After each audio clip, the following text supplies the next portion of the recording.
Hi, nice to meet you. I'll be interviewing you today. Hello, I'm Nellie McClung. Thank you for having me today. Okay, let's get right into it. What political party did you support? I supported the Liberal Party. Okay. How many siblings do you have? I was the youngest of 6 children. Next question. I heard you wrote some books, so how are you inspired to write some of them? I write nonfiction and fiction books. Some of my books were inspired by women's suffrage, prohibition, marriage, balancing a career and family, women's role in the church, and justice. What were some of the books you wrote? I published 16 books. The best ones were Sowing Seeds in Danny, In Times Like These, Clearing in the West, Purple Rings, and many more. What are your views on World War One?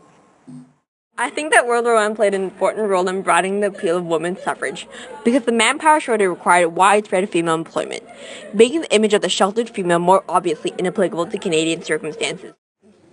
Okay, I heard you were part of a group called the Famous Five. Who were they? I was in a group with 4 other women, Henrietta, Emily, Louise, and Irene. We together came to be known as the Famous Five and launched the Persons Case. This contended that women can be qualified persons eligible to sit in the Senate. Okay, next question. What was your most proud accomplishment or greatest achievement? It definitely would be winning the Persons Case with the other Famous Five members. When we asked, does the word person in Section 24 of the BNA Act include female persons, to the Supreme Court? After weeks of debate and argument, the Supreme Court of Canada decided the word person did not include women.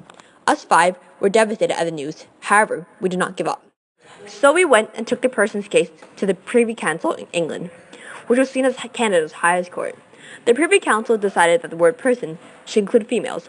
On October 18, 1929, we had finally won. Now, women have the right to serve in the Senate, finally gain some respect, and start to be treated as equal. I think one of my biggest achievements would be that in 1916, Manitoba became the first province to give women the right to vote and to run for public office through my efforts. That's great. So what did you do in the Famous Five? Our mission was to make women equal to men. We achieved this by changing laws and creating them. 2 really big changes in the law were making women persons, who my good friend Emily Murphy proposed, and getting women the vote, which I proposed. I'm just one of the members of the Famous Five. One of my mottos is that I want to leave something behind when I go. Some small legacy of truth, some word that will shine in a dark place. Why did you think women's rights would scare men and women? Men and women were frightened that women's rights would lead to the breakdown of home and family. I try my best to calm these fears with reasonable discussion, personal charm, and humor. What are your professions? I'm a feminist, politician, author, and social activist. What did you do before becoming active in women's rights issues? I was a teacher before I became active in women's rights. Oh, so what were some things you promoted and campaigned for? I campaigned for dental medical care for school children, property rights for married women, mother's allowance, factory safety legislations, and many other reforms.